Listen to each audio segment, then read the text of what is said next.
Pas d'erreur, c'est le cher. Mes amis, si on faisait un petit effort d'imagination ensemble, vous avez déjà imaginé le monde que veulent les mondialistes, ceux dont la religion est le wokisme, dont la religion est la technologie? Le monde qu'ils veulent, c'est un monde sans religion. En fait, c'est presque la chanson de John Lennon, Imagine. Imagine there's no heaven, imagine qu'il n'y a pas de ciel. No religion too, pas de religion.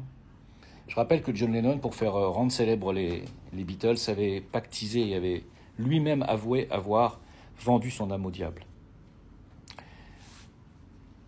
Un monde de technologie, c'est-à-dire un monde où il n'y a plus de balayeurs, il n'y a plus de petits boulots, de plongistes, de gens qui font la plonge dans les restaurants. Il n'y a plus de femmes de ménage, il n'y a plus tous ces petits boulots, parce que ce sont les robots qui vont les faire. Vous allez me dire, c'est plutôt bien.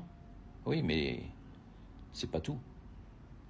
Un monde où tout ce qui est médical sera remplacé par les robots. Tout ce qui est du domaine de la loi, du juridique, sera remplacé par des robots.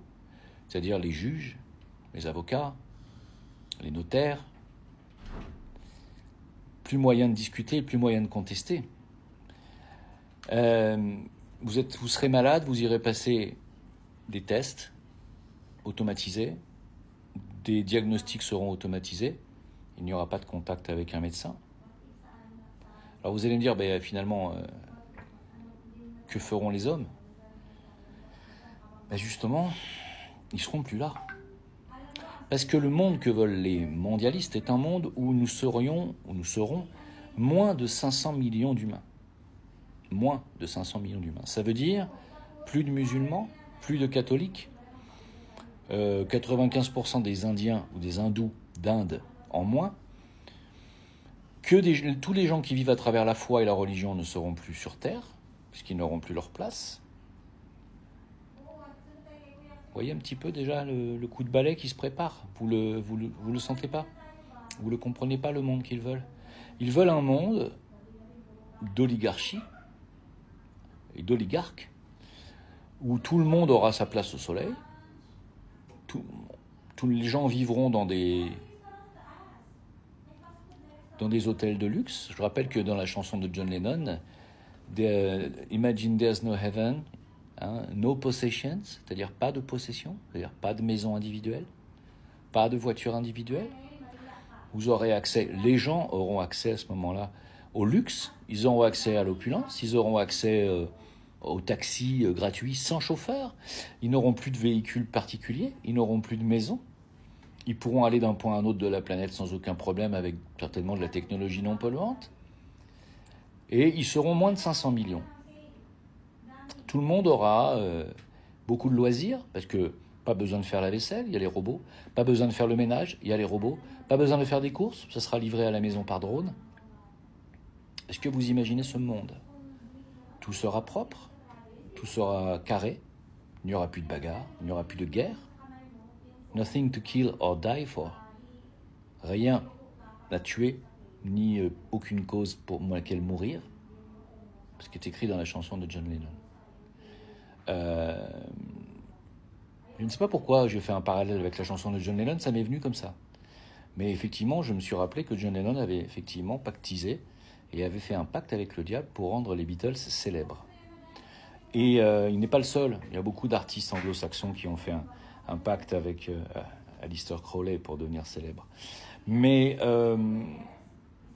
les paroles sont étonnantes, car ce sont les paroles, effectivement, du futur monde que veulent l'oligarchie mondialiste actuelle. C'est-à-dire un monde où il n'y a plus de guerre de religion, plus de guerre idéologique. Tout le monde sera à la même enseigne. Le wokisme sera la religion dominante. Les gens ne seront plus sexués, ne seront plus genrés. Les enfants seront faits par matrice. Ils seront contrôlés. Il y en aura un certain nombre et pas plus. On pourra choisir son enfant, exactement comme dans les films de science-fiction, fille, garçon. On pourra savoir s'il aura des particularités particulièrement sportives ou autres. Certains seront plutôt destinés à devenir des gens qui vont nous animer les soirées, des gens qui ont des dons. Alors les artistes seront éliminés de cette population. Pourquoi? Parce que les artistes seront remplacés par l'intelligence artificielle, les écrivains également. Plus de scénaristes, plus de cinéma. Le cinéma sera écrit par l'intelligence artificielle. Les films seront réalisés par l'intelligence artificielle et des acteurs virtuels. Les musiciens seront remplacés, tout simplement. Les DJ seront remplacés, pour notre grand bonheur. Et tout ce qui est du domaine de l'art ne sera plus entre les mains de l'homme, mais entre les mains de l'intelligence artificielle. Les peintures seront faites par intelligence artificielle.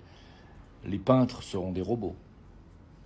Voilà l'avenir de la clique qui dirige actuellement le monde et qui veulent réduire la population mondiale en dessous de 500 millions de personnes. Donc il leur faut tuer 7,5 milliards d'humains. Alors il y en a qui vont me dire, ouais, ils vont pas y arriver avec les vaccins ARN messagers. Trop tôt pour le dire. Je rappelle que aujourd'hui, en France, c'est tombé sur les téléscripteurs il y a quelques jours, pour la première fois de son histoire, il y a plus de mortalité que de naissances. Et c'est le cas dans d'autres pays aussi. Et surtout dans les pays qui ont été survaccinés. Les cas de cancer explosent chez les jeunes. La surmortalité infantile n'a jamais été aussi importante. Les gens font de moins en moins d'enfants. Et pourrons-nous arrêter cette marche? Pourrons-nous arrêter cette mondialisation, ce mondialisme? Est-il possible d'arrêter cette évolution ou involution? Est-il possible de l'arrêter? Je ne sais pas. La réponse, c'est vous qui l'avez, pas moi.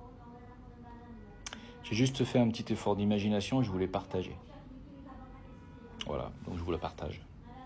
Et je vous souhaite à tous un très très bon courage parce que si vous pensez qu'ils vont s'arrêter là, et si vous pensez que tant qu'ils seront au pouvoir, ils pourraient s'arrêter en chemin, vous vous trompez. Ils sont en train de préparer une méga guerre contre la Russie, l'OTAN, avec un plan de 1100 milliards de dollars. 1100 milliards de dollars pour détruire la Russie et la Chine. Et on va vers des guerres absolument abominables dans le futur proche. Abominables. Voilà, c'est des guerres gigantesques qui vont arriver. La Russie pourrait mettre le haut là immédiatement en balançant un missile sur chacun des pays de l'OTAN. Le feront-ils? Je ne pense pas. Alors, je ne sais pas comment tout ça finira. Tout ce que je peux vous dire, c'est qu'on ne va pas vers un monde de paix. Demandez aux Gazaouis. Je vous souhaite un très très bon courage à tous dans ce monde et dans le futur proche qui arrive. À bientôt.